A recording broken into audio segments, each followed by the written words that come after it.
Coming to you live across the worldwide all-dog network from the WooF Driver Recording Studio Center in Los Angeles, California. Your host, WooF Ditty producer, Bucky Harris. Hey, how y'all doing this evening? All right, this is our second night on the air for the WooF Driver. The WooF Ditty show, we call it. And that's because we're talking about different breeds of your favorite dogs out there. All of you have a different breed of dog. And what we've done is we've written little musical ditties, tunes, about each of the breeds. So each night we're going to be doing a different breed. Tonight, last night we did the Spaniels, for those of you that viewed in, and that will be posted again to review, and you can watch it again on the woofdriver.com site. In the meantime, tonight we're going to do the Labrador Retrievers. And there's a lot of information about the labs that y'all may or may not know. And Patty always says, "What's up?" Alexis, hello. And WooF Driver joined in. That's nice. He's checking me out to see if I'm doing my job right. I like that. We got Berta Stoltz out there. Hey there. It's good to see y'all on. And this is a new concept using this live streaming on Facebook, which is just so cool, technology and a tool, to have things like this happen. And what's neat is it's all about the dogs. Your dogs, my dogs, WooF Driver's dogs, everybody's dogs, every kind of dog there is, and it's just fun stuff. I'll clue you in on all kinds of stuff that the WooF Driver's done over the last decade here with music, poetry, stories, rap, all about dogs, all fun stuff. And I see Ginger's out there. Hello there, Ginger. It's good to see you as well. Martin, Lewark, aloha. You must be over in the islands. That's great. I can't wait to get over there. We're in the Los Angeles area is where we're broadcasting from. So let's get started with the show. Now, what we've done is we've written a ditty about the Labrador. Now, this one runs by you pretty quick. The lyrics are pretty quick. And what we're going to do within the next 30 minutes or so, although this show may go longer, Amanda's there. Hi, good to see you. This is just great fun, and I'm glad there's so many viewers. And I don't want to bore people with so much rhetoric and the history of your dog here being a Labrador. Tonight's Labrador night. We also have Afghans coming up. Last night someone had an Afghan. We're going to do that. Maybe tomorrow night will be the Afghan. And we're going to be scheduling these. Bill's going to show a schedule. The WooF Driver. Victoria, hello. Hamilton, Ohio. I used to live in Cincinnati. I don't know if that's too close, but it sounds like it might be. Amanda Walsh. Labs are awesome. They are. So I'm going to start a little bit about the history and some of the information that we may or may not know. I learn as I go myself about these different breeds and their natures and where they came from and so forth and so on. So I'm going to get started, and then about 3 times during the show I'm going to go ahead and sing the ditty for the Labrador. And we're going to do it 3 times in case people are late tuning in and so forth and so on, or don't get to hear it the first time. So in about 10 minutes, every 10 minutes or so, we're going to do that little ditty, which is about a minute or 2. So to start out talking about the Labrador Retriever, it's one of the most popular breeds of dogs in the United Kingdom and the United States. It's a favorite for disability assistance breed. In many countries, Labradors are frequently trained to aid the blind and those who have autism, to act as a therapy dog and perform screening and detection work for law enforcement and other official agencies. And they are prized as sporting and hunting dogs as well. A few kennels breeding their ancestors, the St. John's Water Dog, they called it, were in England. And at the same time, a combination of the sheep protection policy in Newfoundland, and the rabies quarantine in the United Kingdom led to the gradual demise of the St. John's Water Dog in Canada. Now, some of this stuff may or may not be pertinent or that interesting, but again, you'll find that most likely a lot of it is. So I'm going to move around a little bit with the things that early descriptions and where they came about from, these Labradors. several early descriptions were that people crossed the island of Newfoundland by foot. And in W.E. Cormack is the name of the fellow. In his journal, he wrote, "The dogs are admirably trained as retrievers in fouling and are otherwise useful. The smooth and short-haired dog is preferred because in frosty weather, the long-haired kind become encumbered with ice when they come out of the water." So that's just one little factor. I'm going to move down here to how the name pretty much came about here. The Labrador Retriever is actually from Newfoundland. Exceptionally, the breed known as the Newfoundland was created near the same time in Labrador. The two breed names and origins were mixed once they moved into England and to the Americas. The dog from Labrador became the large, long-furred dog that we see and know today, and the dog from Newfoundland became the Labrador. Now, there are subtypes of these dogs, and we know them as yellow and chocolate, even red. So the yellow and chocolate pups would occasionally appear until finally gaining acceptance in the 20th century. The first recognized yellow Labrador was Ben of Hyde, was his name, born in 1899, and the chocolate Labradors became more established in the 1930s. Now, for you youngsters that are out there, even myself, that weren't around at that time, this is just some good ancient history about the Labrador that may be of interest. Stuff that just tweaks your brain a little bit and go, wow, that's interesting, whatever the case. There's also a significant difference between show labs, which tend to be short-legged and very heavy. They eat too much. You gotta be careful. And field labs, which have more functional and athletic build. Generally, the two subtypes have different general features such as facial and body types. So about the yellow. In the early years of the yellow breed, through the mid-century, 20th century, Labradors of a shade would now call yellow were in fact a dark, almost butterscotch color visible in early yellow Labrador photographs. The shade known as golden, as we know it, golden lab, we hear that today, until required to be changed by the UK Kennel Club on the grounds that gold is not actually a color. See, I didn't know that either. I think that's a color. Over the 20th century, a preference for the far lighter shades of yellow through a cream color prevailed. Until today, most yellow Labradors are of this shade. Also, fawn has been a common color in the yellow lab variety. Now, interest in the darker shades, gold and fox red, they call it, were reestablished by English breeders in the 1980s. So that's much later on here, not long ago.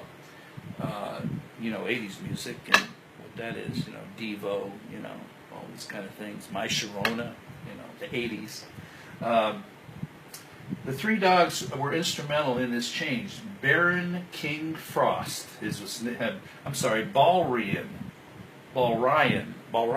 King Frost, what a name. He was black and he was born in 1976, who consistently sired very dark yellow offspring and is credited as having the biggest influence on the redevelopment of the fox red shade. And his great-grandson, the likewise famous, ready, Windfowl Tabasco. What a name, Windfowl Tabasco. Think if your name was Windfowl Tabasco. Hey, Windfowl's coming over. The Tabascos are coming over. We'll have some hot sauce tonight. Anyhow, whatever the case, just a little humor there. In 1986, described as the father of the modern red fox Labrador, and is the only modern fox red show champion in the UK. Other dogs such as Red Alert and Scrimshaw Placido Flamingo. How about that guy? Scrimshaw Placido Flamingo. I love these names. Who came up with these? Are also credited with passing on the genes into the more than one renowned bloodline. Okay, that's shades of yellow labs. Okay, I'm going to go ahead and do this little tune for you right now. See where that's coming from. And this is just fun stuff.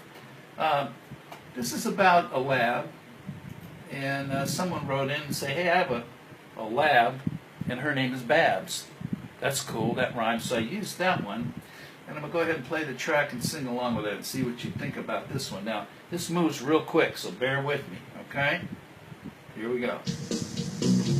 Hey, Babs, my lad, she's so fab, never makes me mad, and I'm so glad. Yeah, when I sail her red frisbee, she brings it right back to me. Back and forth could be all day, she never seems tired. It's sad to say, she's not a real fool. I let her jump back in my pool for as long as she likes. She swims so she can sleep all night. My lab, she's so fab, never makes me mad, and I'm so glad. That's Babs, my lab. She's so fab, Babs, my lab is a Babs, and she's so fab, she's fab, my baby Babs. That's who she is. I love my baby Babs. That's it, okay?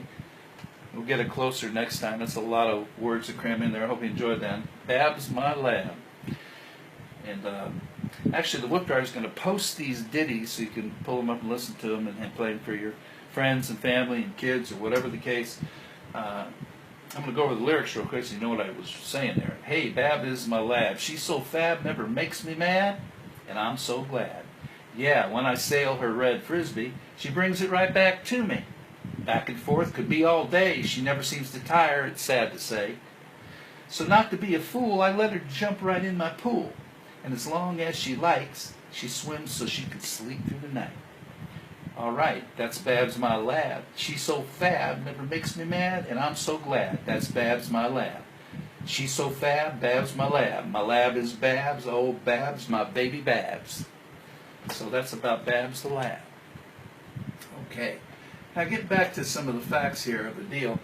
Chocolate labs. A lot of people have chocolate labs. We have a couple in our family. Relatives have them.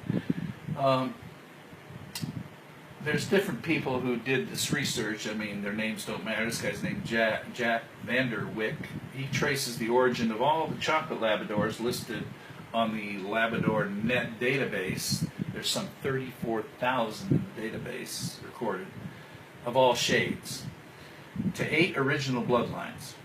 So they're diversified. However, the shade was not seen as a distinct color until the 20th century. Before then, according to Vanderwick, such dogs can be traced but were not registered. So these are registered, 34,000 of them, all different shades and colors. A degree of crossbreeding with flat coat or Chesapeake Bay retrievers was also documented in the early 20th century, prior to recognition. Chocolate Labradors were also well established in the early 20th century at the kennels of the Earl of Feversham, must be England, and Lady Ward of Chilton Foley. Wow, places, names, stuff I've never heard of. It's cool. It's cool. I love the internet. Anything you want to know, look up, check out, learn about. And, you sleep on this stuff, you wake up and go, boy, I learned something the other day about a breed. It's cool. Next time you see somebody's got a lab, walking down the street and say, hey, did you know so-and-so about your lab? They go, what? So you can help them out with that if you remember anything. The bloodlines, as traced by Vanderwick, each lead back to 3 black Labradors in the 1880s. Boucachel Avon, what are his names, and his sire, and Dam Malmesbury Tramp. I wonder if that's Malmesbury Trump. That's Tramp. No offense, Donald.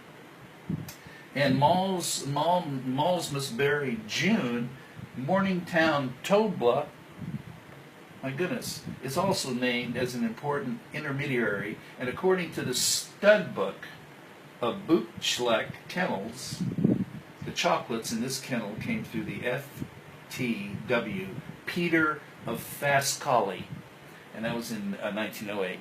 Now, these names are fascinating when you think about it.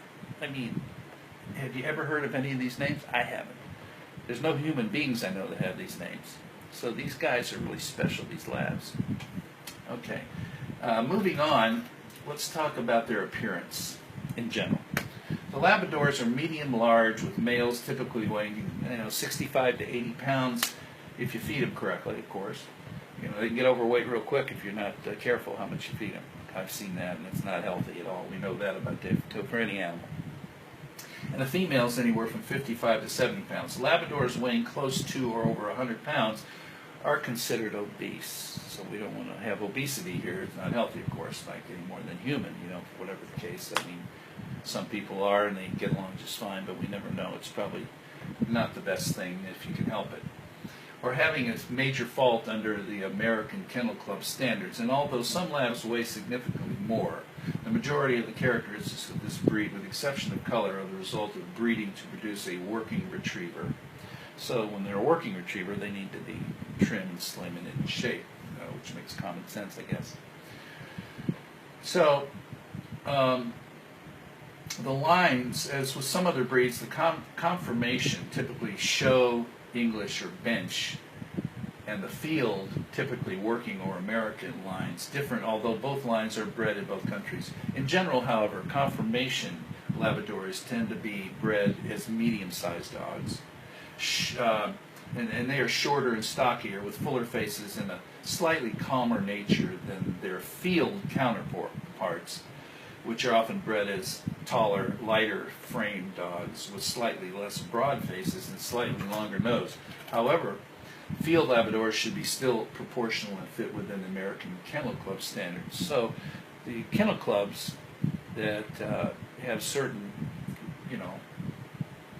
considerations for the fitness and what your dog should look like and be and so forth, especially when there's shows, you have to meet up to their standards to be involved with that, I'm assuming. Okay. The field lab's excessively long noses, thin heads, long legs, and lanky frames are not considered standard. These types are informal and not codified or standardized. There's no distinction is made by the American Kennel Club or other kennel clubs, but the two types come from different breeding lines, so you know that. Okay. Let's talk about let's see what would be of interest to you right here. Probably is going to be their temperament. Now, the AKC, American Kennel Club, describes the Labrador's temperament as a kind, pleasant, outgoing, and tractable nature. Labrador's sense of smell allows them to hone in on almost any scent and follow that path to its origin. So they're great, for sniffing out stuff and so forth. They're one of the better ones.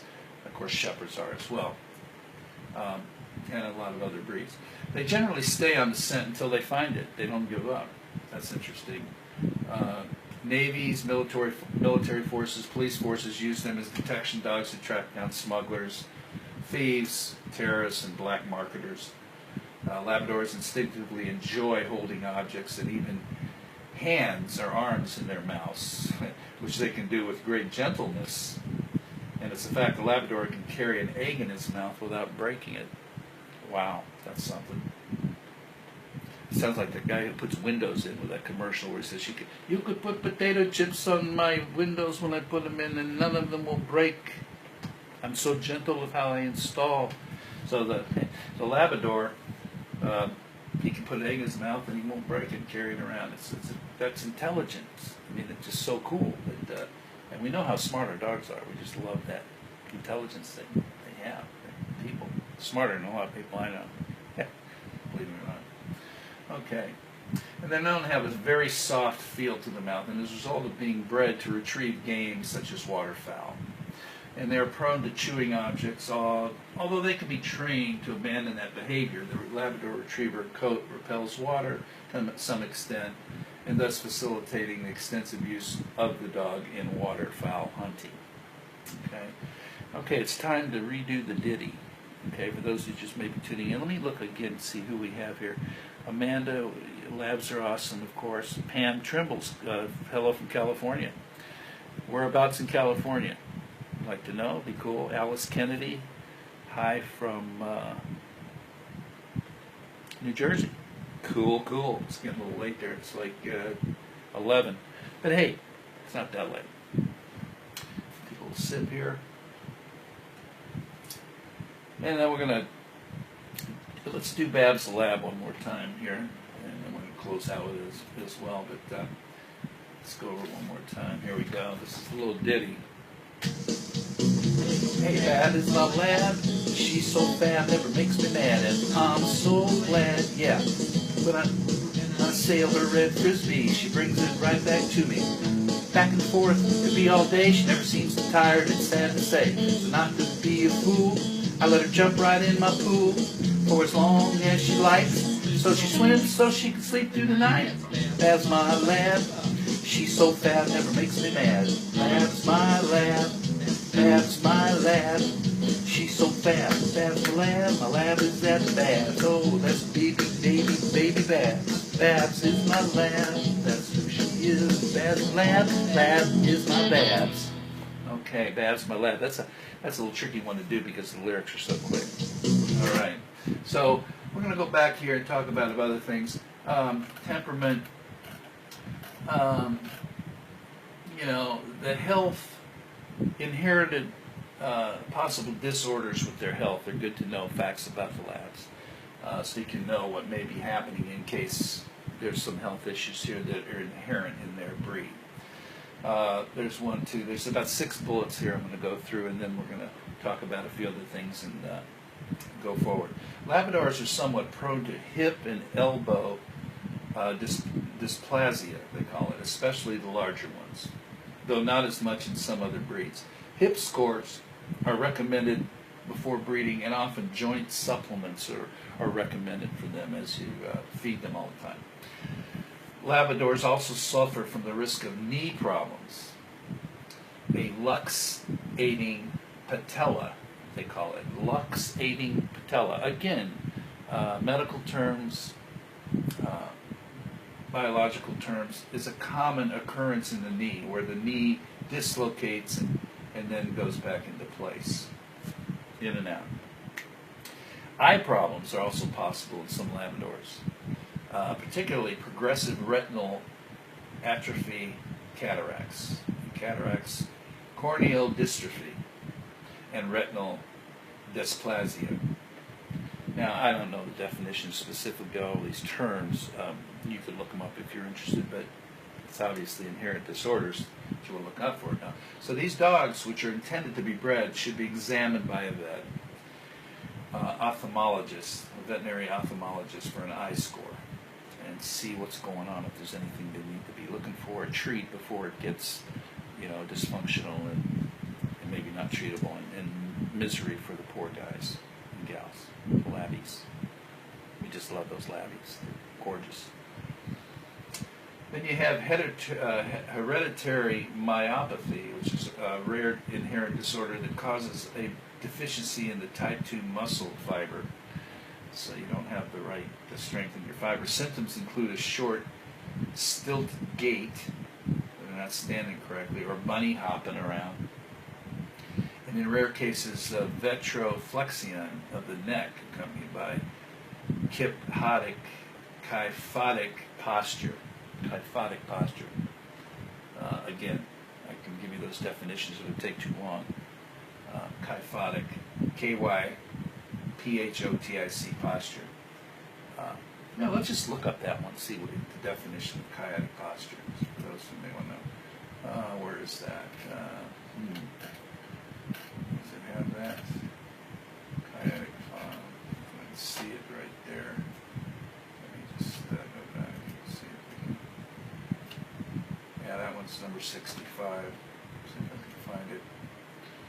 Yeah, that means skeletal muscle myopathy.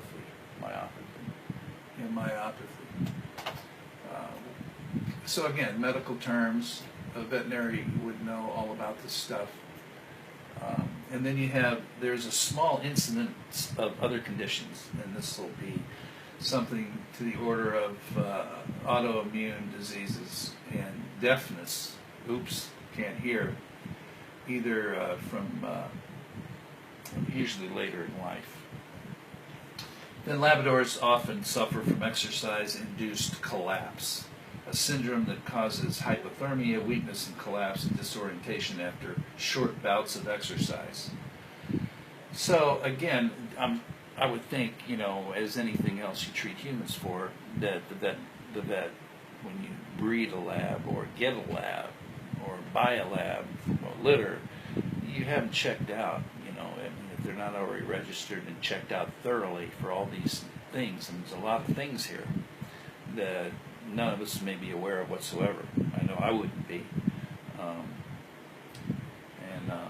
I couldn't get Buster in tonight. It's a little warm here, but he's out laying down. He's going to come tomorrow night. Now, Buster is my dog, and he's, I did his DNA.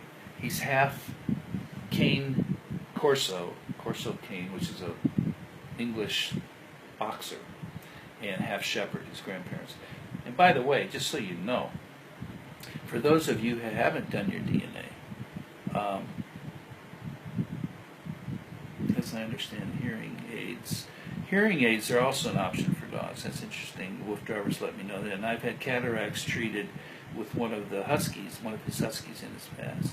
So there are treatments, the Wolf drivers telling me, for some of these things I'm mentioning. I failed to see his message here on the screen, but I'll just point that out. So there's all kinds of ways to do it. Hearing aids for dogs, of course, why not? It's cool. But if you want to get your DNA on your dog, especially if you have a mutt, and it's not a purebred that you got from a registered breeder, like our Buster, he was a rescue. He was the last of a litter of 12 we got a hold of. And he looks like a police dog, a shepherd and a cane corso if you look at him. Almost looks like a Doberman and a Rottweiler, kind of, you don't know exactly what. So wisdompanel.com. Wisdom Panel, WISDOM panel, PANEL, all one word, wisdompanel.com. It's a subsidiary, believe it or not, of Mars Candy.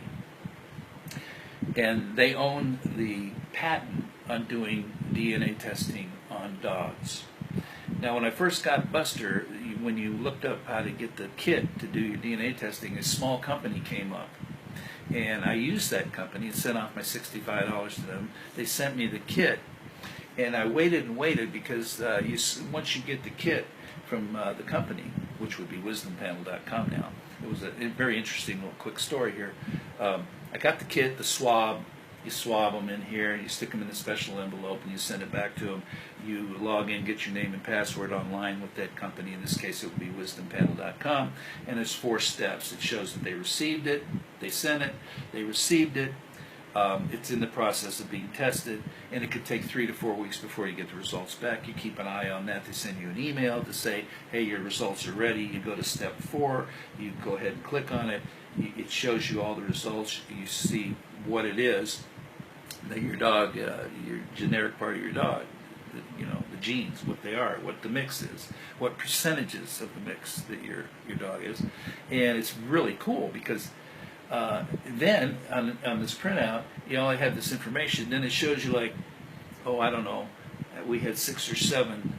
Matter of fact, I could get the sheet out for the next show and show you what this result thing looks like from the company. It shows 6 or 7 little boxes of different dogs, and it'll say, does your dog look like any of these? And you'll have whatever you have. There'll be a Dalmatian, a Poodle, and you'll go, no, they're not even close. And all of a sudden there's a picture that looks just like it. It's very cool. What's interesting, anyway, this company, I can't, the name eludes me right now, but I didn't get their results back. I mean, I waited. And the 5th or 6th week came, I called them up. I go, they were in Knoxville, Tennessee, a real small outfit that was doing this for quite some time.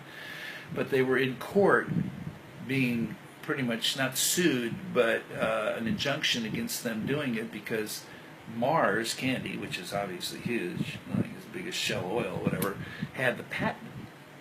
And they were doing this under their patent, apparently, or the patent was applied for. So they had to quit doing it.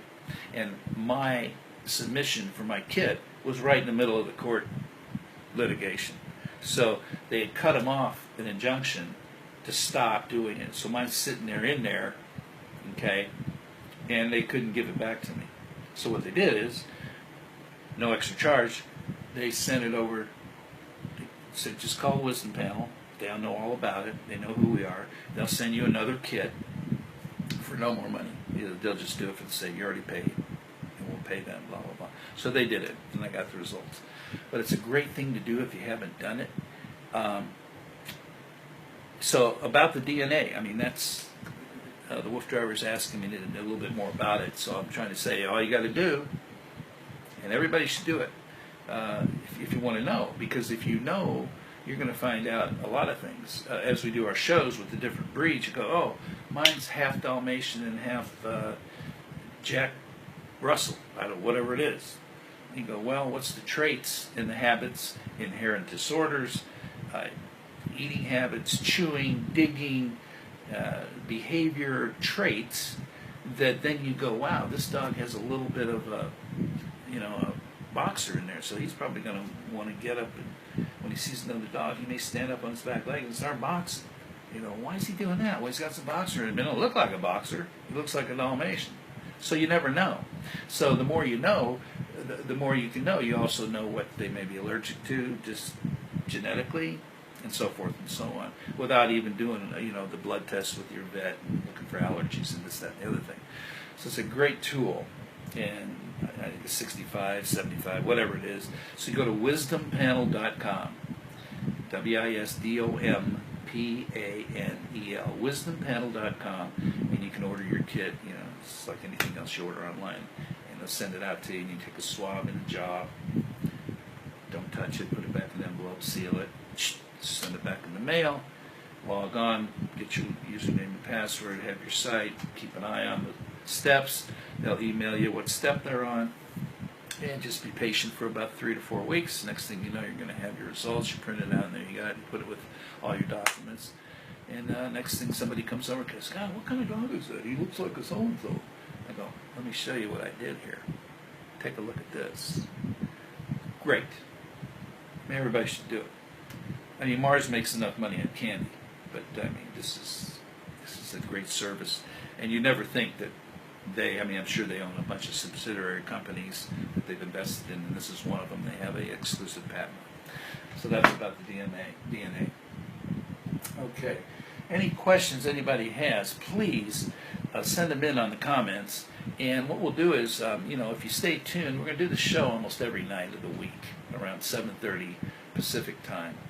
And, if you need the show to be at another time, we can adjust things. We can do short shows to answer questions if there's enough things come in here people want to know about, and so forth. We just want to really engage with the audience and everybody around the world about their dogs, our dogs, their neighbors' dogs, everybody's dog, and just feel the love and the fun. There's just so much to do on a show here. This is primarily talking about a breed per night with a little ditty song to go with the breed, and yada, yada, yada, and all that kind of thing. So I'm going to miss some stuff, there's so many things every night. You can't go through every little thing. But we want to cover as many things each show as we can. So it's good to see the viewers out there engaging with comments and saying hi. We really appreciate it. Tell all your friends. Everybody's on Facebook all the time. Out here you get a ticket for driving and texting. Guess what? Nobody cares. And there's never cops around to see you doing it anyway. And I wouldn't be surprised if half the people aren't on Facebook, not just texting and making phone calls. They're looking at the latest feed, what somebody did, and somebody said while they're driving. Whatever the case, not a good thing. I wouldn't do it. It's too dangerous, but that's how popular this thing is. So here we are. So I think we're going to just wrap it up a little scenario here about our guys here. Let's take a look at a few things. Well, here's some facts that are interesting. And this is where, most of the time you think of canine dogs as just shepherds. But apparently it's more than just German shepherds. And U.S. military working dogs, they're called the war dogs, Labrador retrievers in the Vietnam War. Okay, which was a brutal war, a bad situation like any war. But the Vietnam War is the only war in American history in which the U.S. war dogs were officially classified by the military as military working dogs. They were not allowed to officially return home after the war. Now, that's a good one. Could be because of, post-traumatic syndrome. Maybe they wouldn't be acting right. I don't know the answer to that, frankly. But they're classified, unfortunately, as expendable equipment. Of the approximate 4,000 U.S. canines deployed to the Vietnam War, it is estimated that only about 200 U.S. war dogs survived Vietnam to be put into service at other outposts stationed overseas after the war. Aside from these 200 or so, the remaining canines who were not killed in action were either euthanized or left behind. It's sad. But it's like our troops. I mean, it's sad. It's the way the world works. I mean, unfortunately, that's the way it works. The predominant canine selected by the U.S. military during the Vietnam War was the German Shepherd dog, which was utilized in the roles of scout dogs, sentry dogs, mine detection dogs, and the U.S. Navy used water dogs to detect enemy underwater divers in South Vietnam. The Labrador Retriever was the military's choice for their combat tracker teams. Combat tracker teams consisted of one lab and 4 men, the handler, an observer, a security man, and a team leader. Those are the 4 guys with the pup. Labradors were selected by the military for tracking because of distinct smelling qualities and were utilized to locate wounded servicemen, U.S. servicemen, and enemy patrols, and downed Allied airmen in Vietnam that were just down and stuck hiding in the bushes, and that was brutal, But they were to find them and lead them to them to rescue. The U.S. Army Labrador Retrievers received their combat training at the British Army's Jungle Warfare School in Malaysia. At a school, Jungle Warfare School in Malaysia, to train to find troops that were downed and in need of rescue in the jungle in Vietnam. Of over 4,000 U.S. war dogs serving in Vietnam, 232 were killed in action, and 295 U.S. servicemen deployed as dog handlers were killed in action. Dog handler Robert Hartsock was awarded the Medal of Honor. 6 Labrador Retrievers were killed in action while assigned to the 62nd and 63rd U.S. Army Combat Tracking Teams. During the course of the war, the U.S. Army lost 204 dogs, while the U.S. Marine Corps and the Air Force lost only 13 and 15 dogs respectively. In November of 2000, President Bill Clinton at the time signed into law an amendment that allowed retired U.S. military working dogs, the war dogs, to be adopted by personnel outside of the military, leaving Vietnam War as the only war in U.S. history in which American war dogs never returned home. Okay. That's a pretty good bunch of information for tonight's show on the Labradors. We're going to close out with one more time a little ditty here about Babs the Lab, okay? And we're going to sign it off here. And tomorrow night, we're going to be talking about Afghan, okay? Someone had an Afghan. Can you tell more about the DNA? Terrible. All about dogs. Oh, we have a new website from the Woof Driver. All about war dogs on the Woof Driver website, www.wolf, W-O-L-F, storia.com. Interesting. All about war dogs. So if you want to read up on war dogs, what we're talking about, it's not good news, but hey, these are facts of life and so forth. And you got the good and you got the bad, the happy and the sad. So check that out, www.wolf, not woof this time, W-O-L-F, Storia, one word, Wolf Storia, STORIA.com. Check that one out. Okay, you want to check woofdriver.com, WOOFDRIVER.com, woofdriver.com. That's the main Wolf Driver site.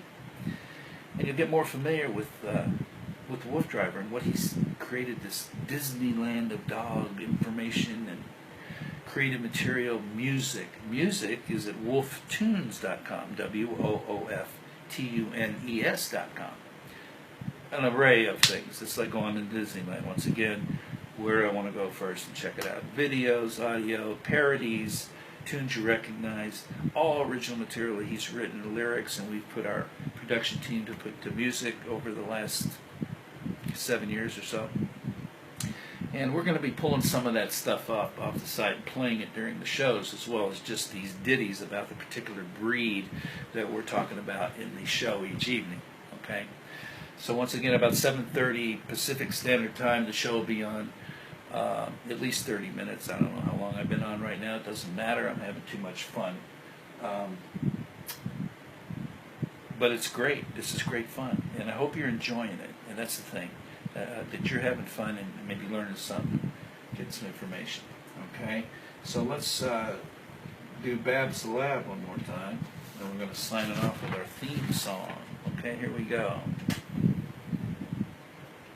Get all set up here. WoofDriver.com. Babs is my lab. She's so fab, never makes me mad. And I'm so glad, yeah, when I sail her red frisbee, she brings it right back to me.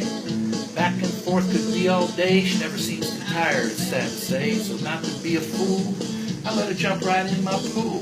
For as long as she likes, she's slim so she can sleep through the night. Babs my lab, she's so fab, never makes me mad. And I'm so glad that's Babs my lab. She's so fab, Babs my lab, Babs is my lab. Babs my lab, she's so fab, that's my baby Babs. Babs is my lab. That's who she is. Okay, Babs my lab. And I hope you've enjoyed the show tonight. I recognize that if you come with any comments, it'd be cool to have them, and any feedback you have, anything you want us to do on the show. Again, tomorrow night, I believe we're going to do the Afghans. So all the good Afghans might want to tune in, and anybody who doesn't Afghan will learn about them. Okay? And it's been a pleasure. Bucky from L.A. Coming to you live across the worldwide all-dog network from the Wolf Driver Recording Studio Center in Los Angeles, California. Your host, Wolf Ditty producer, Bucky Harris. Good night, y'all. Love that pup. Treat him right. Take him for a walk tomorrow. So long.